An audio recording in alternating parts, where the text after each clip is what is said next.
जगह पर नंद बाबा रुके हुए थे वहीं पर वसुदेव जी पहुंचे। दोनों एक दूसरे के गले मिले। बहुत अच्छे मित्र हैं नंद बाबा और वसुदेव जी। यहाँ मित्रता की यदि हमें पहचान करनी हो, मित्रता की शिक्षा लेनी हो, तो श्री नंद और वसुदेव जी की मित्रता से हमको सीख लेनी चाहिए कि इनकी मित्रता कैसी है। जब दोनों आपस में गले मिले तो नंद जी को नंद जी के जीवन में अपार खुशी है। लाला जो हुआ ना 85 साल की उम्र में, तो नंद बाबा वसुदेव जी के सामने अपनी खुशी छिपा रहे हैं। नंद बाबा ये सोच रहे हैं कि यदि हमने अपनी खुशी इनको बताई तो बेचारे इनके तो जो है 6 बच्चों को कंस ने मार डाला, इनको कितना दुख लगेगा मन में, इसलिए अपनी खुशी इनके सामने प्रकट नहीं करें। और श्री वसुदेव जी अपना दुख छिपा रहे हैं। वसुदेव जी को अपार कष्ट है जीवन में, लेकिन नंद बाबा के सामने वसुदेव जी सोच रहे हैं कि यदि मैंने अपना दुख इनको सुनाने लग गया मैं, तो ऐसा ना हो कि इनके मन में आए कि बताओ हमारे घर में तो इतना हर्ष उल्लास चल रहा है और हम इतने खुश हैं और ये अपना दुख सुना करके हमको दुखी करना चाहते हैं।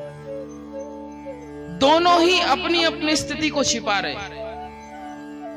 कारण यह है कि ये दोनों ही धर्म के बहुत अच्छे जानकार हैं।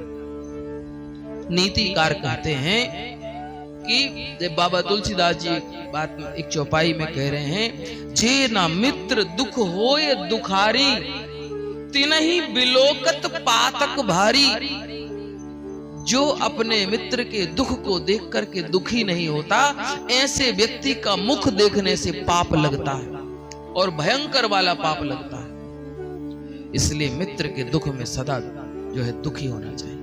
नीतिकार कहते हैं कि यदि अपना दुख सुमेरु पर्वत के समान बड़ा हो और यदि मित्र मिले तो उसको बताना चाहिए कि अरे बस छोटा सा दुख आया था, छोटा सा कष्ट आया था, निपट जाएगा, कोई दिक्कत, उसको बताने का प्रयास। और यदि मित्र का सुमेरु पर्वत जितना दुख है, नहीं, मित्र का तिल भर भी यदि दुख है तो उस दुख को सुमेरु पर्वत के समान समझना चाहिए। मेरा मित्र तो बहुत दुखी है, उसके दुख को दूर करने का हमको प्रयास करना चाहिए। मित्रता का मतलब यह है।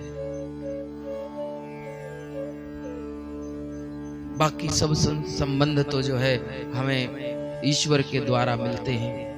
माँ बाप, भाई बंधु, पति पत्नी, जितने सारे संबंध हैं ये हमारे रक्त से संबंधित हैं और इनको तो हमें निभाना ही पड़ता है। पर मित्रता का संबंध हम यहीं बनाते हैं। तो भैया एकाध चीज तो ऐसी रखो जो तुम्हारी बनाई बहुत दिन तक चल सके। तुमने जिस चीज को बनाया वो तुम्हारी बनाई चीज बहुत दिन तक चले, लॉन्ग लाइफ हो सके। तुम्हारी बनाई कोई भी चीज, तुम कपड़ा बनाते हो जल्दी फट जाता है, मकान बनाते हो जल्दी गिर जाता है, गाड़ी वाहन बनाते हो 15 साल में खत्म हो जाता है। आरटीओ भी कह देता है 15 साल के बाद भंगार हो गया, ये गाड़ी वाहन आपका रजिस्ट्रेशन नहीं होगा, इत्यादि बातें। महाराज कोई भी तो चीज नहीं है ऐसी मानव निर्मित जो बहुत समय तक चले, एक ना एक दिन वो नष्ट हो जाती है। तो भैया कम से कम एक चीज, मित्रता जो तुमने बनाई है, मित्रता तुमने करी है, उस संबंध को तो बना लो। बाकी संबंध तो तुम्हें अपने आप बने बनाए मिले, पर मित्रता तो तुमने बनाई है ना, उसको तो कम से कम संभालो ना। ये तुम्हारे द्वारा बनाई हुई संसार की सबसे सुंदर वस्तु है मित्रता। उस मित्रता को जीवन भर निभाना चाहिए। महाराज वसुदेव जी नंद बाबा से मिले, बहुत देर तक दूसरों से एक दूसरे से बातें होती रहीं और अंत में नंद बाबा से वसुदेव जी ने कहा, हे नंद जी, क्योंकि वसुदेव जी बहुत जानकार हैं, बहुत विद्वान हैं वो। वसुदेव जी का एक नाम है आनक दुंदुभी। आनक दुंदुभी इसलिए इनका नाम है, कहते हैं कि जब वसुदेव जी का जन्म हुआ तो देवताओं के यहाँ अपने आप दुंदुभियां बजने लगी थी। इसलिए इनका नाम पड़ा था आनक दुंदुभी। सदा सदाचार में प्रवृत्त रहते थे, सदा सत्यवादी थे, कभी भी उन्होंने झूठ का आश्रय नहीं लिया वसुदेव जी ने। यही कारण था कि भगवान उनके पुत्र बनकर के पधारे। कोई साधारण व्यक्ति के पुत्र कैसे बन जाते? जिसके जीवन में तप होगा, जिसके जीवन में सदाचार होगा, जिसके जीवन में त्याग होगा, वही तो भगवान का पिता बनने लायक होगा, कोई साधारण व्यक्ति नहीं। आज वसुदेव जी ने श्री नंद बाबा को कहा कि नंद जी, हमें लगता है कि अब तुमको जल्दी गोकुल के लिए चले जाना चाहिए, यहाँ ज्यादा रुकना आपका ठीक नहीं। तुमको तो पता है हमने ज्योतिष विद्या भी सीखी है। हाँ हाँ भैया, ज्योतिष विद्या तुमने सीखी, मैं तो भूल ही गया था। क्या कहती तुम्हारी ज्योतिष विद्या? बोले हम बाद में बताएंगे उसका फल, वर्तमान में तो ज्योतिष विद्या कहती है कि तुम्हें अति शीघ्र जाना चाहिए गोकुल में। हो सकता है कि वहां कोई उपद्रव हो गया हो तुम्हारे न रहने। ओहो, ठीक कहते हो वसुदेव जी आप, हमको चलना चाहिए। और सब साथियों के साथ में बैठे बैलगाड़ियों में और गोकुल की ओर प्रस्थान किया। यहाँ 7 दिन हुए थे। 7 दिन भगवान की अवस्था के हो गए। 7 दिन भगवान अष्टमी को अवतार लिए और चतुर्दशी तिथि थी उस दिन। और चतुर्दशी के दिन कंस के द्वारा भेजी हुई पूतना आज गोकुल की ओर आ गई। अनेक पूरा ग्राम ब्रजादिषु, पुरों में, ग्रामों में और ब्रज के अनेक अनेक गांवों में होती हुई और आज गोकुल में आई। भगवान ने सोचा कि ये पूतना आई है। अच्छा, ऐसा नहीं था कि जिस समय भगवान ने जन्म लिया उस समय किसी और ने जन्म नहीं लिया होगा। गोकुल में उनकी अवस्था के और भी कई बच्चों ने जन्म लिया आगे पीछे। भगवान ने सोचा जिस गांव में मैंने जन्म लिया उस गांव में किसी बच्चे की हत्या नहीं होनी चाहिए। हो सकता है पूतना किसी और के घर चली जाती और बच्चों को मार के आ जाती, परंतु भगवान ने ऐसी बुद्धि कर दी पूतना की कि पूतना सीधी नंद महल की ओर चल पड़ी। अच्छा, पूतना ने ऐसा सुंदर अपना स्वरूप बनाया है, नकली स्वरूप, माया का स्वरूप। बलगुस्मिता पांग विसर्ग वीक्षितै मनोहरन्ति वनिताम्रजौकसाम् अमंसताम्भोज करेण रूपिणी गोप्यः श्रियं द्रष्टुमिवागतां पतिम्। इतना सुंदर रूप बनाया है कि बलगुस्मिता पांग विसर्ग वीक्षितै, वह अपने कटाक्ष पूर्ण चितवन से, मधुर मुस्कान से ब्रजवासियों का चित्त चुरा रही थी। उस रूपवती रमणी को आते देख करके गोपियां यह सोचने लगी कि मानो यह साक्षात स्वयं लक्ष्मी जी चली आ रही हैं। गोप्यः श्रियं द्रष्टुमिवागतां पतिम्। गोपियों ने सोचा कि साक्षात लक्ष्मी जी हैं जो अपने पति से मिलने के लिए चली आ रही हैं। कोई कुछ कहता है, बताओ उस पूतना को लक्ष्मी की तक उपमा दे दी, ऐसी सुंदर बात यहाँ बताई। तो पूतना आज एक हाथ में कमल का फूल लेकर के और दूसरी हाथ से अपनी लंबी सी चोटी को ऐसे पकड़े हुए और कभी कमल को घुमाती है तो कभी चोटी को घुमाती हुई और नंद महल की ओर चली जा रही है, ठुमुक ठुमुक चाल चलती हुई। महाराज जैसे ही वहां पर पहुंची तो वहां तो ब्रजवासियों का तांता लगा था, सब लोग नाच रहे थे, गा रहे थे। भीड़ में सब यशोदा जी को बधाई दे रहे थे, यशोदा जी बधाई हो, बधाई हो, बधाई हो। यशोदा जी सबके सत्कार में लगी थी, सबके हाथ जोड़ रही थी। पूतना यशोदा जी के पास पहुंची और यशोदा जी को कहा, यशोदा जी बधाई हो। यशोदा जी ने देखा ऊपर से नीचे तक, सच में इतनी सुंदर स्त्री ब्रज में कभी आई ही नहीं, इतना सुंदर रूप बना करके आई। यशोदा जी तो देखते ही रह गई उसके सुंदर रूप को। और जब चेतना आई थोड़ी देर में, एक आध मिनट बाद, तो कहा, बहन क्षमा करना, हम पहचाने नहीं आपको। ये लो जी यशोदा जी, कैसे पहचानोगी आप? पहले तो हम कभी मिले ही नहीं, तो कैसे पहचानोगी? हम फलाने गांव से आए हैं। कोई गांव का नाम बताया।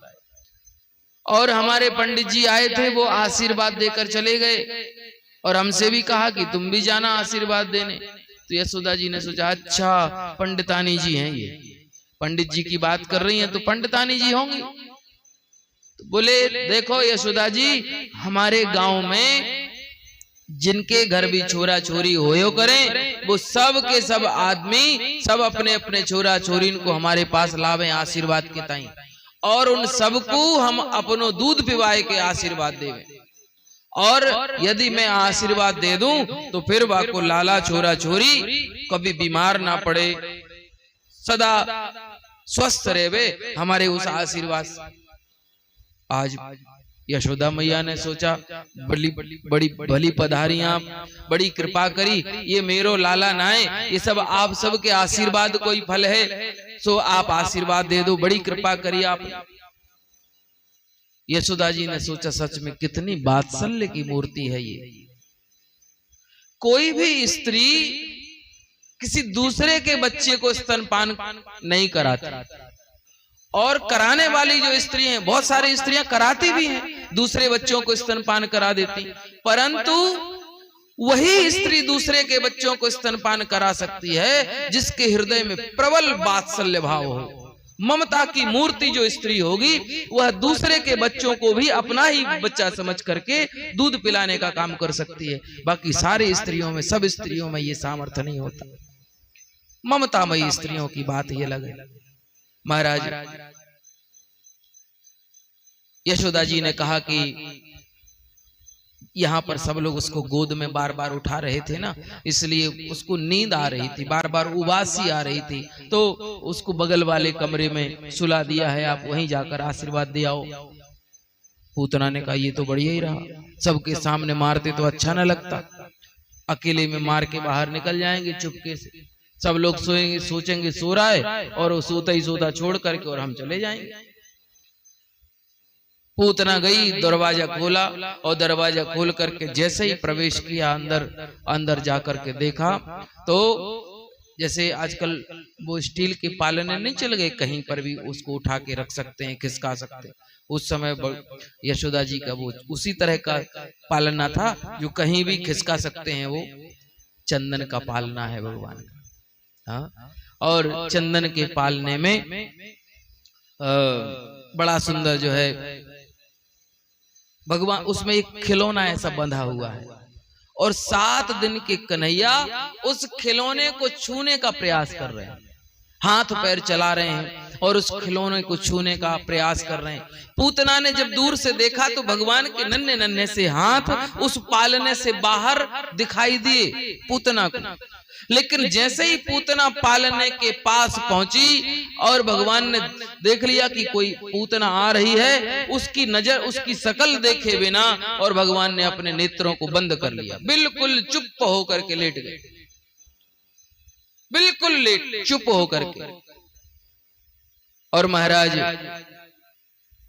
जब भगवान ने अपनी आंखें बंद कर ली, नेत्र बंद कर लिए, तो यहां पर कहते हैं संतों ने बहुत सुंदर सुंदर भाव दिए हैं। विबुध्यताम बालक मारिकाग्रहम चराचरात्मास निमीलिते क्षणः। आज भगवान ने उस पूतना के आने पर अपने नेत्र बंद किए, तो बड़े बड़े जो भारत में संत हुए, जिन्होंने भगवान को बहुत निकट से महसूस कर लिया है, उन भगवत कृपा प्राप्त उन संत महानुभावों ने, संत महापुरुषों ने श्रीमद् भागवत की सुंदर सुंदर कई टीकाएं करी हैं। उन टीकाकारों में जो महान श्री वल्लभाचार्य जी महाराज, जिन वल्लभाचार्य जी महाराज ने एक भागवत की टीका लिखी, जिस टीका का नाम है सुबोधनी टीका, उन्होंने श्रीमद् भागवत की अपने हिसाब से उसकी व्याख्या करी है, भागवत क्या कहती है। वल्लभाचार्य जी महाराज अपनी सुबोधिनी टीका में कहते हैं कि ये पूतना जो है वो अविद्या है और भगवान समस्त प्रकार की विद्याओं के स्वामी हैं। अच्छा, अविद्या का जो स्थान है वो 14 जगह अविद्या रहती है। 5 ज्ञानेंद्रियां, 5 कर्मेंद्रियां, मन, बुद्धि, चित्त और अहंकार, इन 14 स्थानों पर अविद्या का निवास है। और ये पूतना भी चतुर्दशी के दिन ही, 14 के दिन ही गोकुल में पधारी और भगवान ने सोचा कि ये नकली रूप बना करके आई है अविद्या, और ये माया से रूप बना करके आई है, और मैं ठहरा माया का पति, माया का स्वामी हूं मैं, और यदि मेरी दृष्टि इसके ऊपर पड़ गई तो इसने जो नकली जो रूप बनाया है, ये नकली रूप इसका पल भर में मिट जाएगा। और यदि ये अपने असली रूप में आ गई तो मेरे बाबा तो गए हैं मथुरा और अकेली मैया है और प्यारे प्यारे ब्रजवासी हैं, वो बेचारे परेशान हो जाएंगे।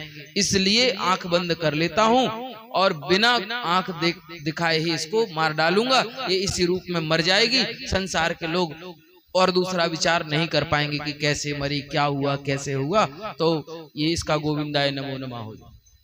इसलिए भगवान ने उसको देखने से पहले ही अपने नेत्र बंद कर लिए। एक संत ने अपने भाव में लिखा कि भगवान ने सोचा होगा कि ये पूतना बाल घातनी है, बच्चों को मार के खा जाती है, बच्चों को मार डालती है, बाल घातनी। बच्चे जो है वो निष्पाप होते हैं, बालक निष्पाप, जिसको कहते हैं अबोध हैं बालक, जिनको संसार का कोई बोध नहीं है, ज्ञान नहीं है। और ऐसी अवस्था में कहते हैं उस समय वो बच्चे भगवान का स्वरूप होते हैं, जब तक वो अबोध हैं, किसी की तरफ भी देखकर मुस्कुरा देते हैं। वो ये भी नहीं सोचते कि ये हमारे पिता के मित्र हैं कि हमारे पिता के शत्रु हैं। शत्रु भी देखेगा तो उसकी तरफ भी देखकर मुस्कुरा देंगे, अगर मित्र भी देखेगा तो भी देख करके मुस्कुरा देंगे। वो निश्चल हैं, निष्कपट हैं। और जब तक भगवान कहते ना मोह कपट छल छिद्र न भावा, तो इतनी चीजें अबोध बच्चों में नहीं होती। वो सबके प्रति समान व्यवहार करते हैं, सबके प्रति एक से रहते हैं। उनको ये भी नहीं रहता कौन कौन सी जाति का है, कौन कौन से वर्ग का है, इसका स्पर्श किया हुआ खाना चाहिए कि इनका स्पर्श किया हुआ नहीं खाना चाहिए, ये चीज हमको छूनी चाहिए कि ये चीज नहीं छूनी चाहिए, ये चीज हमको खानी चाहिए कि हमको नहीं खानी चाहिए। पता चला कि कोई जूता चप्पल को हाथ से छू ले तो वो हाथ धोते हैं कई बार, लेकिन बच्चे को जूता चप्पल मिल जाए तो मुंह में लगा के खाने लग जाए, उसको मुंह में लगाने लग जाए। उसको ये भी नहीं पता कि ये चीज हमको छूनी चाहिए कि नहीं छूनी चाहिए। उनको सब समान है, सब बराबर है, इसलिए उनको भगवान का स्वरूप माना जाता है। और भगवान ने सोचा कि ये पूतना ऐसे निरपराध और मेरे ही अंश स्वरूप कितने बच्चों को मार दी, ऐसी दुष्टा स्त्री का मुख नहीं देखना चाहिए, इसलिए भगवान ने अपने नेत्रों को बंद कर लिया होगा। संत कह रहे हैं एक भाव में संतों ने कहा अच्छा एक कारण और भी हो सकता है भगवान के नेत्र बंद करने का। भगवान ने सोचा होगा कि मेरे 2 अवतार जो है प्रमुख अवतार हैं, एक अवतार राम अवतार और एक श्री कृष्ण अवतार, मेरा 2 ही अवतार जिसमें हमने सबसे ज्यादा लीलाएं करी। और दोनों ही अवतार में जब विनाशाय च दुष्कृताम वाले नियम को अपनाया और दुष्टों का विनाश करना प्रारंभ किया, तो राम अवतार में भी मैंने सबसे पहले स्त्री को ही मारा, तो क्या मुझे इस अवतार में भी सबसे पहले स्त्री को ही मारना पड़ेगा? सो शायद भगवान को गिलानी हुई होगी कि बताओ क्या संयोग है, राम अवतार में भी मैंने ताड़का को मारा था, स्त्री थी वो, और इसमें मुझे पूतना को मारना पड़ रहा है, ये भी स्त्री ही है, बताओ तो सही, मुझे सबसे पहले स्त्री को मारना पड़ रहा है। ये सोच करके भगवान को गिलानी हुई होगी, तो शायद गिलानी में भर करके भगवान ने अपने नेत्र बंद कर लिए होंगे। एक भाव में एक संत ने कहा कि शायद भगवान ने इसलिए अपने नेत्र बंद किए होंगे कि भगवान ने सोचा होगा कि मैं तो गोकुल में आया था। अच्छा, गोकुल एक निपट देहात है, गांव है, जैसे ये हमारी कुटिया बनी है भागवत की, इसी तरह के सबके घर हुआ करते थे। पक्के घर किसी, सिर्फ नंद बाबा का पक्का घर बना है क्योंकि वो मुखिया है, वो राजा है वहां, बाकी सबके घर इसी तरह के बने हुए हैं। महाराज, मैंने चुना था गोकुल, चाहते तो किसी महानगर में जन्म ले लेते, अवतार ले लेते, लेकिन भगवान कहते मैंने गोकुल चुना कि यहाँ पर भैया खूब भोले ब्रजवासियों के साथ रहूंगा और खूब दूध पीऊंगा, खूब दही खाऊंगा और बढ़िया खूब मक्खन खाऊंगा। और मैंने दूध दही मक्खन तो अभी स्पर्श भी नहीं किया और ये दुष्टा मुझे विष पिलाने आ गए, और विष तो मैंने कभी पिया नहीं। हे भगवान, विष कैसा होगा? सुना है कड़वा होता है विष। भगवान मन में सोच रहे हैं। फिर अचानक उनको याद आया भगवान को कि ओहो, मैंने विष नहीं पिया तो क्या हुआ, पर मेरे भोले बाबा को विष पीने का बहुत अभ्यास है, मेरे भोले बाबा विष पी लेते हैं। सो शायद भगवान नेत्र बंद करके भोले बाबा का आवाहन कर रहे थे, हे भोले बाबा आप आ जाओ मेरे शरीर में, आप इसके स्तनाग्र में लगा हुआ विष आप पी लेना, दूध हम पी लेंगे। तो शायद भोले बाबा को बुलाने के लिए, आवाहन करने के लिए भगवान ने अपने नेत्र बंद किए होंगे। एक संत ने ऐसा भी भाव दिया। एक संत ने कहा भगवान ने इसलिए अपने नेत्र बंद कर लिए होंगे, भगवान ने सोचा होगा कि देखो ऊपर से तो ये माँ का ढोंग बना करके आई है, माँ के समान ढोंगी, और अंदर से इसकी क्रूरता भरी है। ऐसी दोहरी मानसिकता के व्यक्ति का मुख नहीं देखना चाहिए। मनस्येकम वचस्येकम कर्मण्येकम महात्मनः, जो मन में सोचे वह वाणी से बोले, जो वाणी से बोले वह कर्म में करे, ये सच्चे मनुष्य के लक्षण हैं। परंतु यह मन में तो कपट भरे हुए है, मन में पाप भरे हुए है, और ऊपर से इसने एक वात्सल्यमयी मूर्तिमयी, वात्सल्य की मूर्ति, ममता की मूर्ति, माता का रूप बना करके आई है। इसलिए ऐसी दुष्टा का मुख नहीं देखना चाहिए। तो शायद भगवान ने इसलिए अपने नेत्रों को बंद किया होगा।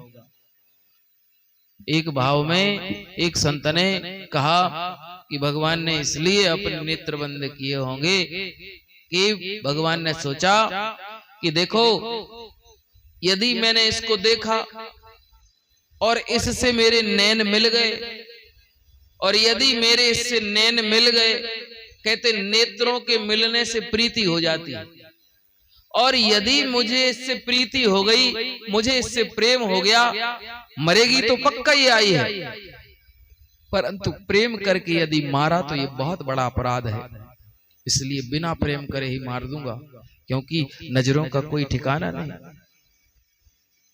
ऐसे एक लीला आती है कि वो भगवान श्री राम जी पंचवटी में थे, नासिक में, और वहां वो शूर्पणखा आ गई, और शूर्पणखा भगवान को कहने लगी कि तुम्हारे समान कोई आदमी पुरुष नहीं है, हमारे समान कोई स्त्री नहीं है, हमारी जोड़ी बढ़िया बनेगी, कहां तुम सीता के चक्कर में पड़े हो, मुझे स्वीकार करो। ओ, कहते हैं भगवान श्री राम जी शूर्पणखा से बात कर रहे हैं और सीता जी की तरफ देख रहे हैं, और इशारा लक्ष्मण जी की ओर कर रहे हैं। सीता चितई, चितई माने देखना, सीता की तरफ देखे, सीता को देखे। सीता चितई कही प्रभु बाता, बात कर रहे हैं शूर्पणखा से, देख रहे हैं सीता जी को और कह रहे हैं यही कुमार मोर लघु भ्राता। मतलब शूर्पणखा की तरफ देखा भी नहीं भगवान ने। राम जी ने शूर्पणखा कैसी लगती, कैसा रूप बना करके आई है, शूर्पणखा को देखा नहीं भगवान। क्योंकि कहते हैं दृष्टि, वृष्टि और सृष्टि, इनका बड़ा महत्व होता है। इसलिए दृष्टि को भी, जो सम्माननीय व्यक्ति हैं उनके प्रति दृष्टि बड़ी सुंदर भाव बना करके रखनी चाहिए। तो भगवान ने यही सोचा कि मेरी दृष्टि इससे मिले ना, इसलिए नेत्रों को बंद किया। भगवान ने एक विचार में सोचा कि देखो, यदि ये पूतना आई मेरे पास और मेरे द्वारा इसको मुक्ति मिल गई, और यदि इस पूतना को मुक्ति मिल गई तो मेरे जो और दूसरे भक्त हैं ना, जो दिन रात माला लेकर के जप करते हैं, योगी मुझे योग के द्वारा ध्यान करते हैं, वो सबके सब हमसे फिर कल को शिकायत करेंगे कि क्यों प्रभु, ये क्या बात हुई, हमने इतनी जीवन भर माला घुमाई, आपने हम पर तो कृपा ना करी और उस पूतना को आपने मुक्ति प्रदान कर दी, तो मैं क्या कहूंगा उनसे। भगवान ने ऐसा सोचा। सोचा भगवान ने कि शायद इस जन्म में तो इसने एक भी अच्छा काम नहीं किया, पिछला जन्म देख लेता हूं। तो शायद पिछला जन्म देखने के लिए भगवान ने नेत्र बंद किए, इसलिए कि लोग कहेंगे कि आपने कौन से पुण्य के कारण इसको मुक्ति दे दी। तो भगवान ने सोचा कि कह देंगे कि इस जन्म में नहीं, पिछले जन्म में कोई अच्छा पुण्य किया था, इसके कारण हमने मुक्ति दी। तो पिछले जन्मों को देखने के लिए भगवान ने ध्यान करने के लिए नेत्र बंद किए होंगे। बहुत सुंदर सुंदर भाव ठाकुर जी के प्रति, इस लीला के प्रति संतों के थे। भगवान ने जब नेत्र बंद किए तो एक संत ने भाव सुंदर दिया कि प्रभु ने सोचा होगा कि ये राक्षसी है, ये दुष्टा है, ये माया का रूप बना करके आई है और ये अपने स्तन के अग्र भाग में विष लगा करके मुझे पिला करके मार्ग देना चाहती है, ये मैं साफ जानता हूं, पर क्या बताऊं, न जाने कौन से गुण पर दयानिधि रीझ जाते हैं, यही सदग्रंथ कहते हैं, यही हरि भक्त गाते हैं, न जाने कौन से गुण पर दयानिधि रीझ जाते हैं। उनको कौन सा गुण अच्छा लग जाए भगवान को पता नहीं। आज पूतना के हजारों अवगुणों में से एक सदगुण उनको पसंद आ गया भगवान को। भगवान ने सोचा मैं साफ जानता हूं ये दुष्टा है, राक्षसी है, मुझे मारने के उद्देश्य से आई है, पर ये काम तो मां का करने वाली है, मां का काम है दूध पिलाना, वात्सल्य भाव है इसके अंदर, और यह दूध पिलाने का काम कर रही, भले ही नकली काम कर रही। इसलिए जो कुछ भी है सब ठीक है। जो गति माता यशोदा को, माता देवकी को सैकड़ों वर्षों के बाद प्राप्त होनी है, वह सुंदर गति मां के समान शुभ गति देने के लिए भगवान ने नेत्र बंद किए और सोचा कि त्रिलोकी में सबसे सुंदर स्थान ऐसा कौन सा है जहां पर मैं अपनी इस मां को भेज सकूं। इसलिए भगवान ने अपने नेत्र बंद किए होंगे और उस स्थान को खोजने का प्रयास कर रहे थे, ध्यान कर रहे थे, इसलिए भगवान ने अपने नेत्रों को बंद किया हो। तो भगवान की प्रत्येक लीला के कारण पीछे अनेक अनेक कारण हैं, और व्यास जी ने तो केवल श्लोक लिख दिया है। और जैसे राम जी तुलसी बाबा ने जब मानस को लिखा है ना, तो स्वांता सुखाय तुलसी रघुनाथ गाथा।